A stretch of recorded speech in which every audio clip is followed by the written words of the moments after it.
Welcome back to my YouTube channel. म चाहिँ अहिले बनाउनु गइरहेको छु hot smoky chilli chicken, red chilli chicken.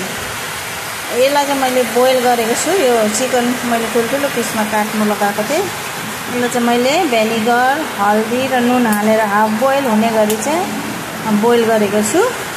पुरा चाहिँ पकाएको छुइनँ। अनि त्यसमा चाहिँ मैले यो के अरे लसुन र अदुवाको पेस्ट मैले राखेको छु। अब यसलाई म मजाले म्यारिनेट गर्छु। यहाँनिर चाहिँ प्यानमा तेल गरम हुँदैछ। म अब यो तेलमा चिकनलाई हाल्छु। हल्का अलिअलि रेड हुने गरी फ्राई गर्छु, ब्राउन हुने गरी। यहाँनिर चिकन फ्राई गर्दैछु।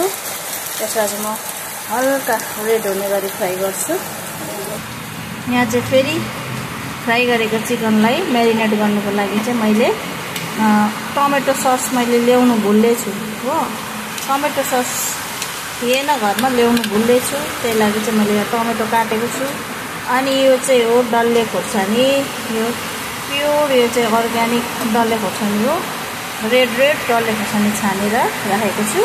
अब यो चाहिँ म ग्राइन्ड गर्छु, यसको पेस्ट बनाउँछु। सो गाइस, यहाँनिर चाहिँ चिकन फ्राई भइसकेको छ, हल्का ब्राउन भइसकेको छ। अब चाहिँ म यसलाई रेड चिल्ली पेस्टमा फेरि यसलाई म म्यारिनेट गर्छु। यहाँनिर चाहिँ टमाटर र डल्ले खोर्सानीको पेस्ट बनिसकेको छ। यो चाहिँ फेरि खतरा पिरो छ नि। यो चाहिँ फेरि गाइस यहाँ हेर्नुहोस् है, यसमा म यो चिल्ली पेस्ट हाल्दैछु। टमेटोसँग चिल्ली पेस्ट गरेको यहाँ हाल्दैछु। म चाहिँ यसलाई चाहिँ अब एकछिन स्मोकी गर्नुको लागि चाहिँ म यसलाई म्यारिनेट गरेर चाहिँ अब स्मोकी गर्नु लागि त मेरोमा उयोहरू छैन, कोइलाहरू छैन हो।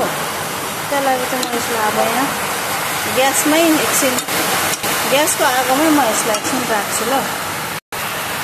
त्यसको लागि चाहिँ मैले यहाँ यो नेटको इस्तेमाल गर्दैछु है साथी हो।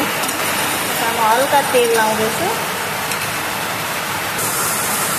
यहाँ हेर्नुहोस् है गाइस, यहाँनिर चाहिँ मैले नेटमाथि राखेको छु चिकनलाई। अब म यसलाई एकछिन स्मोकीको फ्लेभरको लागि म यसलाई ग्यासको फ्लेममाथि राख्छु।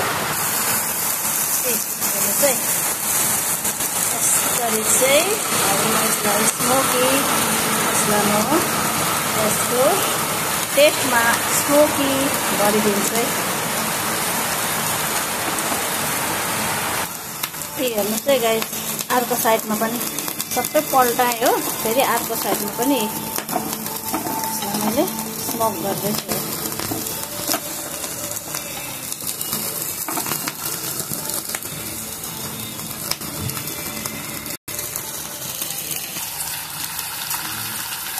है गाइस, यहाँनिर चाहिँ मेरो टमेटो र डल्ले खोर्सानीको पेस्ट यहाँनिर पाक्दैछ ग्रेभी। अब यसमा चाहिँ म यो चिकन हालेर अब यसको लास्ट फिनिसिङ गर्ने होला छु ल। नुन हाले अलिकति स्वाद अनुसार, लसुन अदुवाको पेस्ट अलिकति राखेको त्यो पनि हाले, अलिकति सोया सस, अलिकति भेनिगर। हेर्नुहोस् गाइस, अब म यसमा चिकन हाल्दैछु।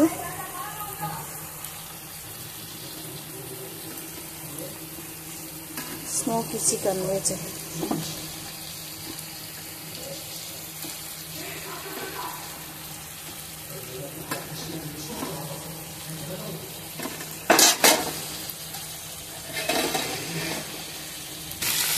ओके गाइस, यहाँनिर चाहिँ मेरो हट स्मोकी चिकन चिल्ली बनेर रेडी भइसकेको छ। अब यसलाई भातसँग, तातो भातसँग सर्भ गरेर खानुपर्छ।